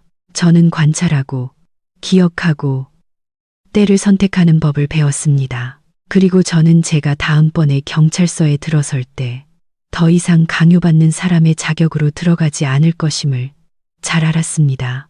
저는 진실을 말하는 사람의 자격으로 들어설 것이었습니다. 이틀 후 집안의 모든 것이 눈에 띄게 혼란스러워졌습니다. 더 이상 교묘한 강요나 은밀한 눈초리가 아니었습니다. 시댁 식구들은 일이 몇 마디 거짓말로 해결될 수 없다는 것을 깨닫자 진짜 공황 상태에 빠졌습니다. 그날 아침 제가 방에 앉아 있는데 거실에서 시어머니가 통화하는 소리가 들렸습니다. 그녀의 목소리는 날카로웠고 평소의 침착함을 유지하지 못했습니다. 왜 그렇게 자세히 물어요? 저번에 다 조사했잖아요. 네, 가족은 협조할 겁니다. 저는 그녀가 수화기를 책상에 세게 내려놓는 소리를 똑똑히 들었습니다. 잠시 후 그녀는 제 방 쪽으로 빠르게 걸어와 노크도 없이 문을 확 열었습니다. 마음의 준비에 그녀가 긴장된 목소리로 말했습니다. 경찰서에서 다시 오라고 한다. 저는 고개를 들었습니다. 제 자신이 생각했던 것보다 훨씬 더 평온했습니다. 네. 제 태도에 그녀는 순간 멈칫했습니다. 아마도 제가 겁을 먹거나 불안해하거나 최소한 캐물을 것이라고 예상했겠지만 저는 그저 고개를 끄덕이고 아무 말도 하지 않았습니다. 유진이의 휴대폰은 계속해서 울렸습니다. 그녀는 방 안을 서성였고 얼굴은 창백했습니다. 한 번은 그녀가 흐느끼는 소리가 들렸습니다. 엄마, 나 더는 못 견디겠어. 너무 무서워. 시어머니는 그녀를 끌어안고 달래면서도 꾸짖었습니다. 엄마가 알아서 한다고 했잖아. 쓸데없는 소리 하지 마. 저는 문 밖에서 그 말을 들으며 마음이 차가워졌습니다.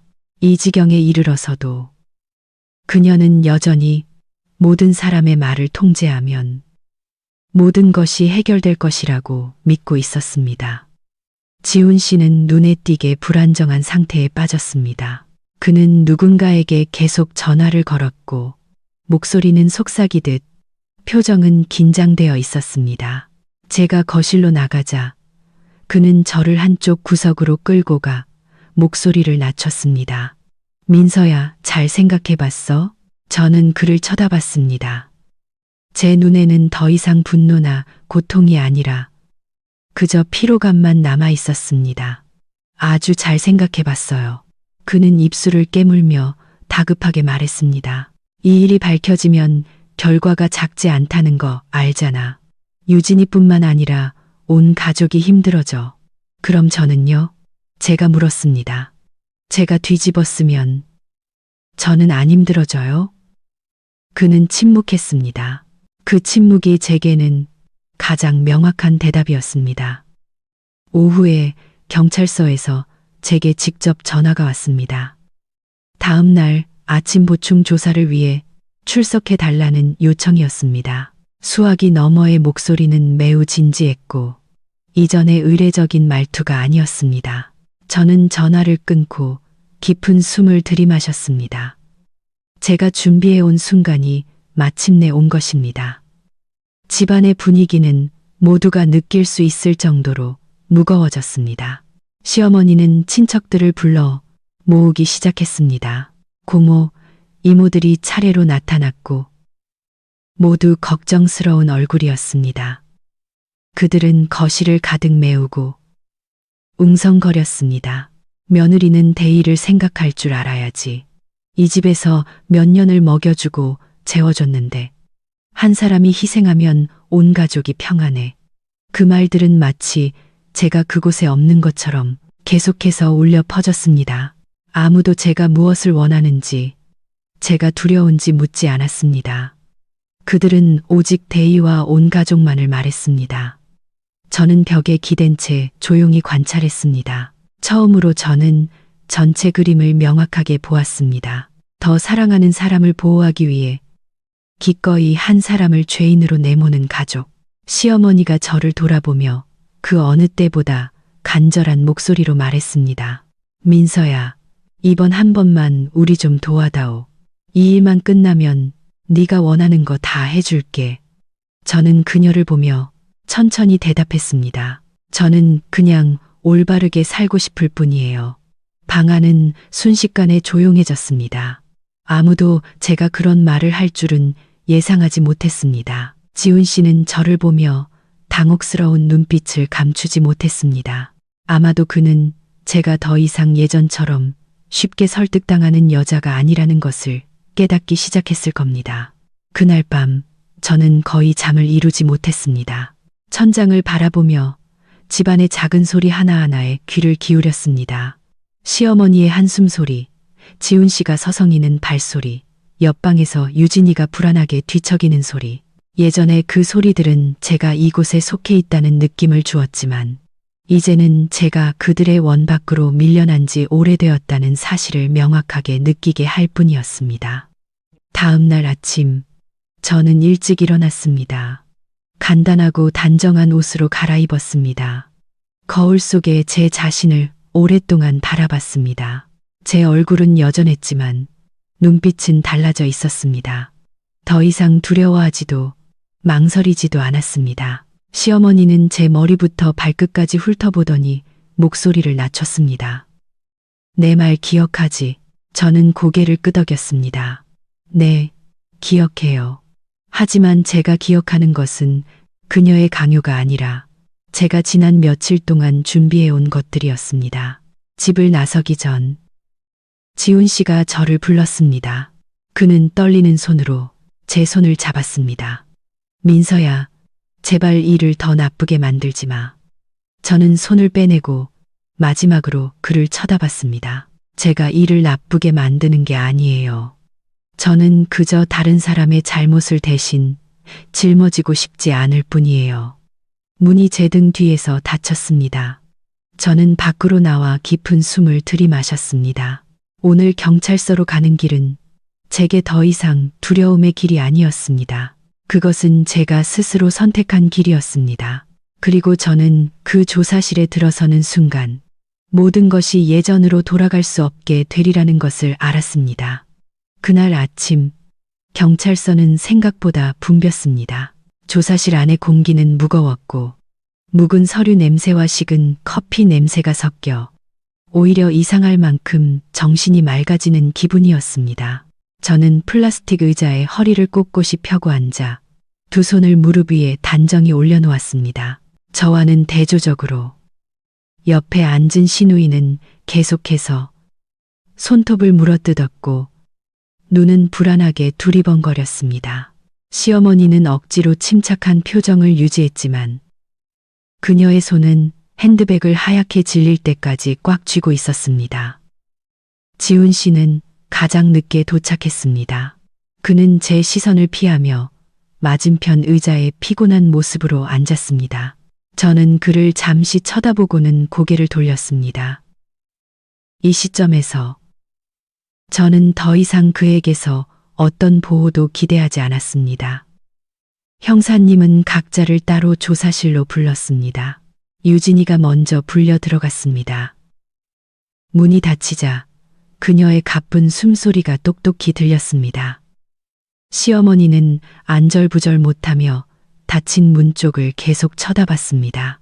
마치 더 오래 쳐다보면 무언가 바뀔 것이라는 듯이. 거의 1시간 후 유진이가 나왔습니다. 그녀의 얼굴은 창백했고 눈은 퉁퉁 부어 있었습니다. 그녀는 아무도 쳐다보지 않고 고개를 숙인 채 의자에 털썩 주저앉았습니다. 시어머니는 시누이의 팔을 잡아 끌고 다급하게 속삭였습니다. 내용은 들리지 않았지만 그녀가 계속 고개를 끄덕이는 것을 보니 유진이의 진술이 순탄치 않았음을 짐작할 수 있었습니다. 다음은 지훈 씨였습니다. 그는 긴장한 모습으로 조사실에 들어갔습니다. 그가 나왔을 때 그의 얼굴에는 당혹감이 역력했습니다. 그의 시선이 저와 짧게 마주쳤다가 황급히 비켜갔습니다. 마지막으로 형사님이 제 이름을 불렀습니다. 저는 일어나서 그를 따라 작은 방으로 들어갔습니다. 문이 제 등 뒤에서 닫히며 저를 바깥에 그 사람들과 분리시켰습니다. 그 순간 이상하게도 제 마음은 상상했던 것처럼 전혀 동요하지 않았습니다. 저는 이 순간을 너무나 오랫동안 준비해 왔습니다. 형사님은 제 맞은편에 앉아 차분한 목소리로 말했습니다. 김민서 씨, 긴장하지 말고 사실대로만 대답하세요. 저는 고개를 끄덕였습니다. 그는 제 앞에 서류철을 놓고 한 장씩 넘기며 물었습니다. 사고 발생 시점에 현장에 있었습니까? 아니요. 제가 단호하게 대답했습니다. 그걸 증명할 사람이 있습니까? 제가 있습니다. 제 목소리는 여전히 평온했습니다. 저는 그때 집에 있었습니다. 형사님은 고개를 들어 저를 쳐다봤습니다. 그 눈빛은 더욱 집중되어 있었습니다. 가족들은 다르게 말하던데요. 저는 희미하게 미소 지었습니다. 제가 대신 뒤집어 쓰길 원했으니까요. 방 안의 공기가 무거워졌습니다. 형사님은 펜을 내려놓고 저를 똑바로 쳐다봤습니다. 증거가 있습니까? 저는 깊은 숨을 한 번 들이마셨습니다. 이것이 바로 제가 며칠 동안 준비해온 순간이었습니다. 통화 기록이 있습니다. 제가 말했습니다. 휴대폰 위치 기록도 있고 저에게 죄를 뒤집어 쓰라고 강요한 문자 메시지도 있습니다. 형사님은 눈썹을 살짝 치켜떴습니다. 보여주시죠. 저는 휴대폰을 꺼내 미리 정리해둔 항목들을 하나씩 열었습니다. 저는 서두르지 않았습니다. 저는 각 시간대별로 명확하고 간결하게 설명했습니다. 유진이에게서 전화가 온 시간, 그때 제가 있던 장소, 그 후 시어머니가 보낸 메시지의 내용. 형사님은 매우 꼼꼼히 확인했습니다. 제가 설명하는 동안 아무 말도 하지 않고 가끔 몇 줄을 기록할 뿐이었습니다. 대신 죄를 뒤집어 쓰는 것이 범법 행위라는 것을 알고 있습니까? 그가 물었습니다. 알고 있습니다. 제가 대답했습니다. 그래서 하지 않았습니다.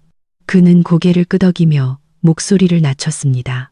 가족들이 압박을 가했습니까? 저는 몇 초간 침묵하다가 대답했습니다.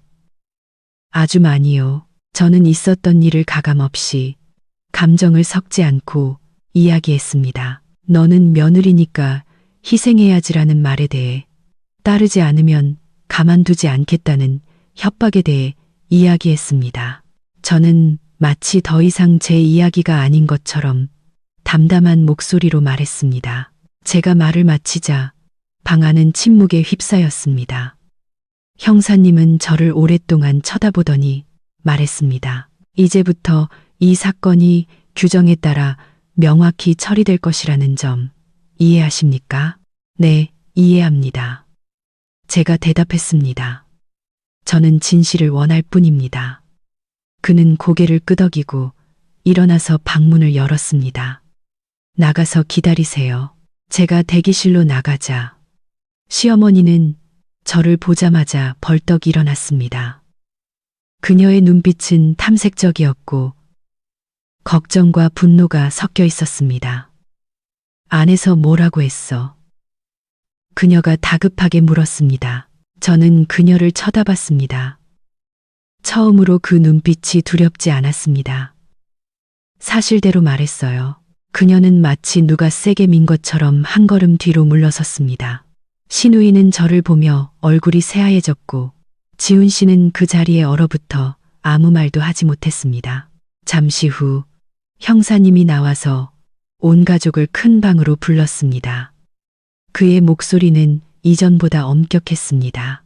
진술과 증거를 대조한 결과 우리는 차량 운전자인 박유진 씨를 중심으로 조사를 계속할 것입니다.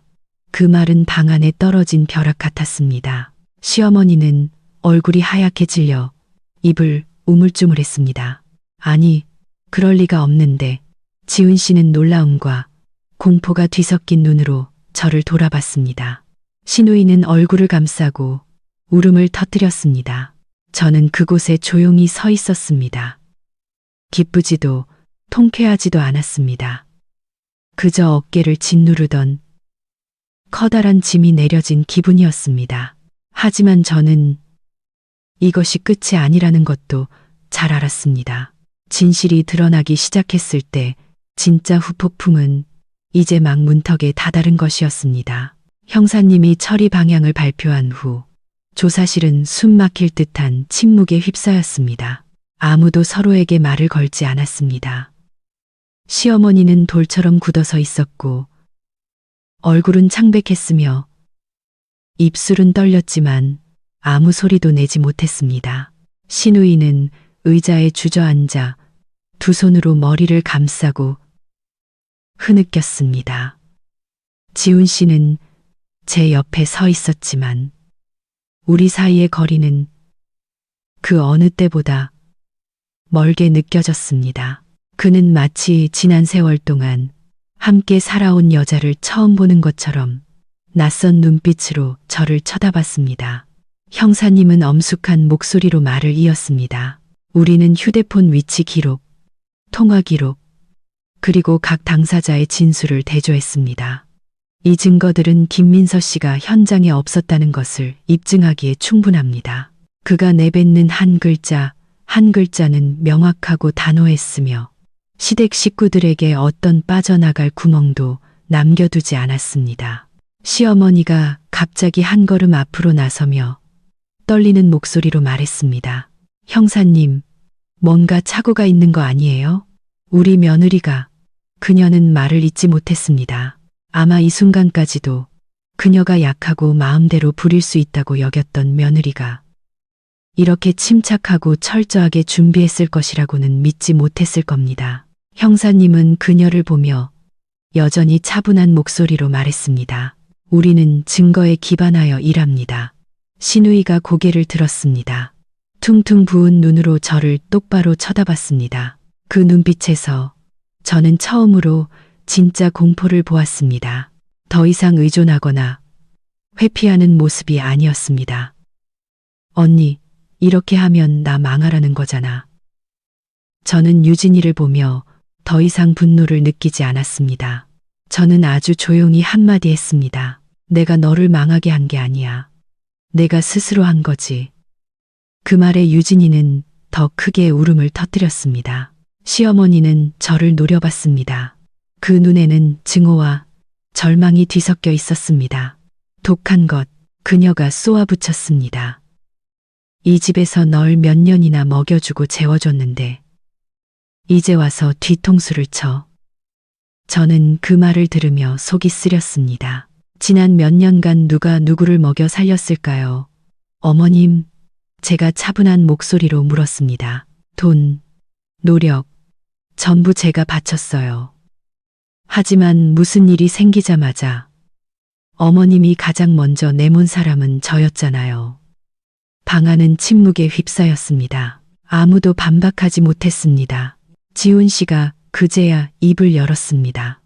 그의 목소리는 쉬어 있었습니다. 민서야, 왜 그런 걸 준비하면서 나한테는 말 안 했어?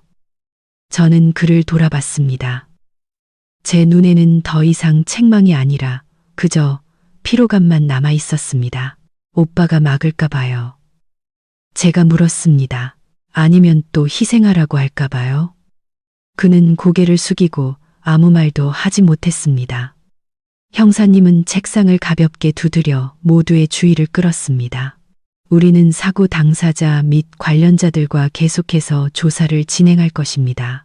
가족들은 협조해야 하며 허위 진술을 하거나 다른 사람에게 압력을 가해서는 안 됩니다. 그의 시선은 시어머니에게 아주 오랫동안 머물렀습니다. 그녀는 이해했습니다. 자신이 경고를 받았다는 것을. 조사는 끝났습니다.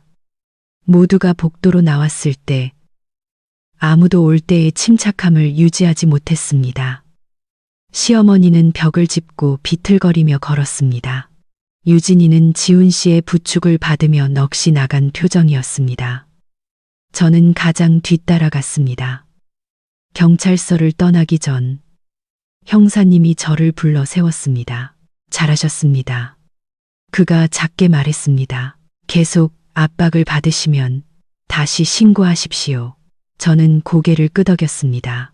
마음속에서 지난 7년간 한 번도 느껴보지 못했던 해방감이 밀려왔습니다. 정문에 이르자 시어머니가 큰 돌아서서 저를 쳐다봤습니다. 이제 속이 시원하냐? 그녀가 쉰 목소리로 물었습니다. 온 가족을 막다른 길로 몰아넣고 나니 이제 속이 시원하냐고. 저는 그녀를 보며 처음으로 두려워하거나 피하지 않았습니다. 저는 그냥 다른 사람 대신 죽고 싶지 않았을 뿐이에요. 제가 대답했습니다. 그녀는 제가 그렇게 직설적으로 말할 줄은 몰랐다는 듯 저를 뚫어지게 쳐다봤습니다. 그리고는 더 이상 아무 말 없이 돌아섰습니다. 돌아오는 길. 차 안에서는 누구도 한마디도 하지 않았습니다. 공기는 끈적하게 뭉쳐 있었습니다. 저는 창밖을 바라봤습니다. 마음은 텅 비었지만 가벼웠습니다. 저는 이 순간부터 저와 시댁의 관계가 예전처럼 회복될 수 없으리라는 것을 알았습니다. 하지만 이상하게도 생각했던 것만큼 아프지 않았습니다. 아마도 그 기나긴 여정 동안 저는 이미 오래전부터 조용히 작별 인사를 하고 있었기 때문일 겁니다. 집에 도착하자마자 저는 옷 몇 벌과 개인 물품들을 챙겼습니다. 시어머니는 막지 않았습니다. 지훈 씨는 복잡한 눈빛으로 저를 쳐다보고 있었습니다. 어디 가려고? 그가 물었습니다.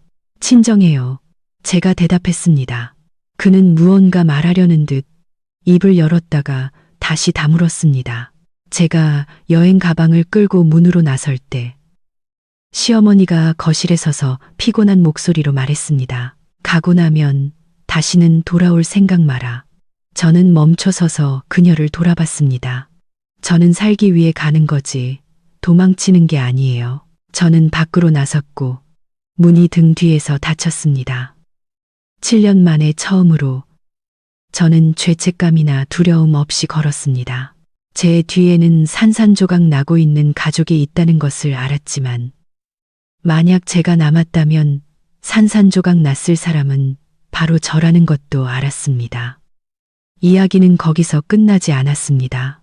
진실의 진짜 후폭풍은 앞으로도 계속될 것입니다.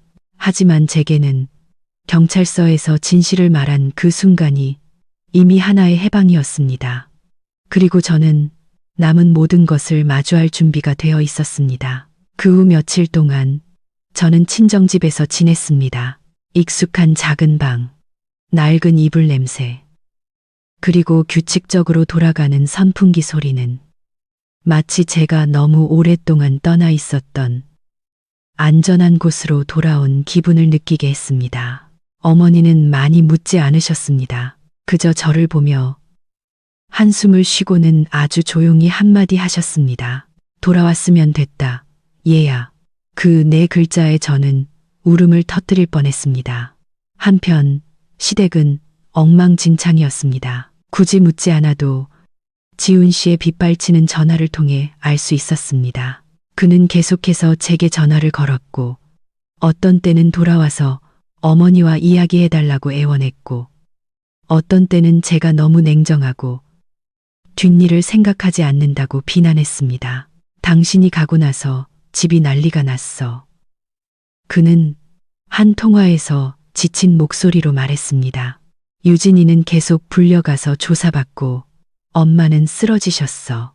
저는 그 말을 들으며 이상할 만큼 마음이 평온했습니다. 그 일들은 제가 만든 게 아니에요.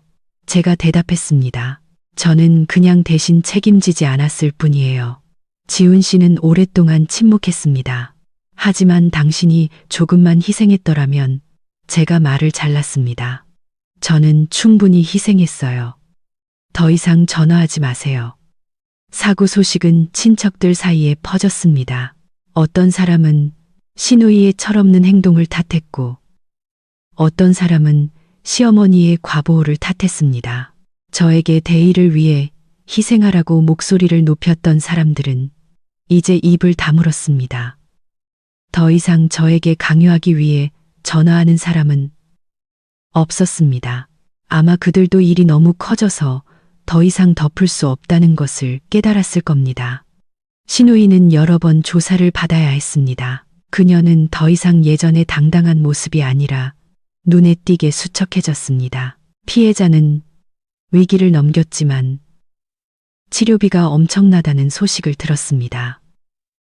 시댁은 여기저기 돈을 빌려야 했습니다. 예전에 제가 조용히 감당했던 그 돈들을 이제는 아무도 대신 내주지 않았습니다.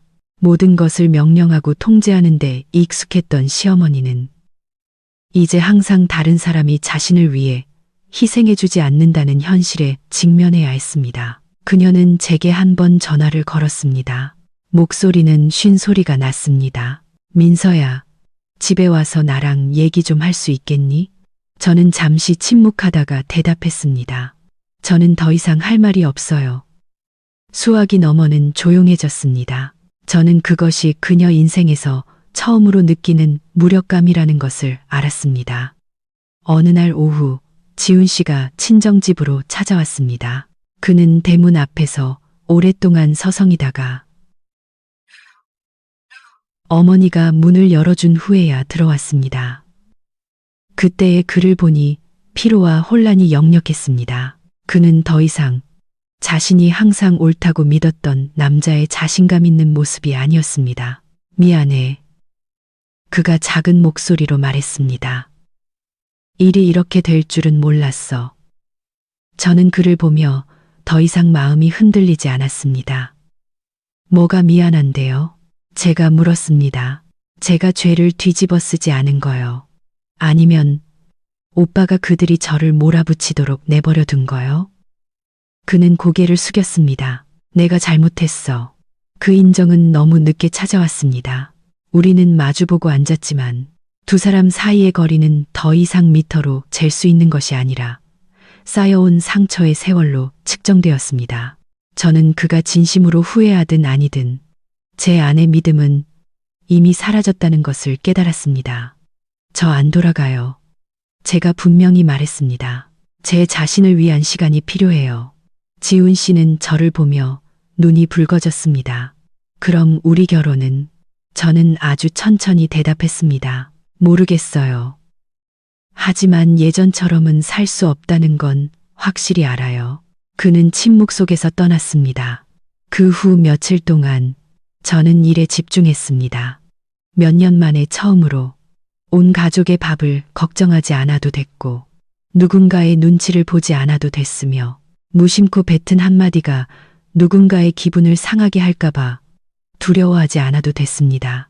저는 잠을 더 잘 자기 시작했고 제때 식사를 챙겼습니다. 저는 자신을 위해 사는 것이 사람들이 말하는 것처럼 이기적인 것이 아니라는 것을 깨달았습니다. 어느 날 저녁 신우이로부터 짧은 메시지 한 통을 받았습니다. 미안해, 언니. 저는 화면을 오랫동안 쳐다봤습니다. 답장하지 않았습니다. 용서하지 않아서가 아니라 그 사과 한마디가 일어난 일을 지울 수 없다는 것을 알았기 때문입니다. 어떤 선은 한 번 넘으면 예전으로 돌아갈 수 없습니다. 시댁은 점차 자신들의 행동에 대한 결과를 스스로 감당해야 했습니다. 제가 중재해주지 않고, 제가 돈을 내주지 않고, 제가 손해를 감수하지 않자 모든 것이 더 어려워졌고 또한 더 명확해졌습니다. 그리고 저는 제 자신의 목소리를 듣는 법을 배우기 시작했습니다. 저는 그 여자를 너무 오랫동안 잊고 있었다는 것을 깨달았습니다. 꿈이 있었고, 열정이 있었고, 존중받을 자격이 있다고 믿었던 그 여자. 어느 날 아침 창문으로 비치는 햇살을 보며 저는 문득 깨달았습니다. 한 가정을 떠나는 것이 실패가 아니라고. 진짜 실패는 나를 인간으로 대하지 않는 곳에 머무르는 것이라고. 시댁이 마주해야 했던 결과는 누구도 원하지 않았던 것이지만 그것은 과보호와 다른 사람의 희생을 당연하게 여긴 대가였습니다. 그리고 저는 더 이상 죄책감을 느끼지 않았습니다. 저는 진실을 선택했고 제 자신을 선택했습니다. 그리고 저는 여정의 가장 힘든 부분이 지났다는 것을 알았습니다. 남은 것은 두려움 없이 고개 숙이지 않고 새로운 삶을 사는 법을 배우는 것이었습니다. 어느 날 아침 제가 출근 준비를 하고 있을 때 어머니가 제 앞에 따뜻한 물 한 잔을 놓아주시며 아주 조용히 말씀하셨습니다. 살은 빠졌는데 눈빛은 더 밝아졌구나. 저는 미소 지었습니다. 몇 년 만에 처음으로 거울을 보면서 항상 긴장하고 눈치 보고 두려워하는 여자를 보지 않았습니다. 저는 여전히 저였지만 무엇이 필요하고 무엇이 필요 없는지를 아는 버전의 저였습니다. 그 후 지훈 씨와 다시 한번 이야기했습니다. 다툼도 눈물도 없었습니다. 그는 제 편에 서주지 못하고 어머니와 동생이 모든 선을 넘도록 내버려 둔 것을 후회한다고 말했습니다. 저는 들었지만 마음은 이미 평온했습니다. 어떤 사과는 더 이상 필요하지 않을 때 찾아오기도 합니다. 저는 붙잡지도 원망하지도 않았습니다. 저는 단지 한마디 했습니다. 오빠를 원망하지는 않지만 돌아갈 수도 없어요. 그 결혼은 결국 한 번의 교통사고 때문에 무너진 것이 아니었습니다. 그것은 제가 무시당하고 방패막이로 내몰리고 당연한 듯 희생을 강요당했던 그 순간들부터 아주 오래전에 금이가 있었습니다. 사고는 모든 것을 드러낸 마지막 한 방울일 뿐이었습니다. 몇 달 후 전 시댁이 보상을 위해 재산의 일부를 팔아야 했다는 소식을 들었습니다. 시누이는 자신의 충동적인 행동에 대한 대가를 치러야 했습니다. 시어머니는 더 이상 제게 전화하지 않았습니다. 아마 그녀도 영원히 고개 숙일 것이라고 생각했던 며느리가 더 이상 그곳에 없다는 것을 깨달았을 겁니다. 저는 그들의 어려움에 통쾌해하지도 기뻐하지도 않았습니다. 하지만 더 이상 죄책감을 느끼지 않았습니다. 제 인생에서 처음으로 저는 거짓된 평화를 지키기 위해 제 자신을 희생하는 길을 선택하지 않았기 때문입니다. 저는 새로운 직장으로 옮겼습니다. 바쁘지만 제 능력에 맞는 일이었습니다.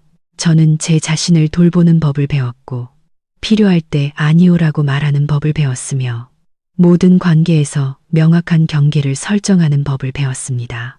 저는 며느리, 아내, 딸이라는 역할이 존중받을 권리를 잃는 것을 의미하지 않는다는 것을 깨달았습니다. 어느 날 오후 퇴근길에 저는 예전 경찰서 앞에 오랫동안 서 있었습니다.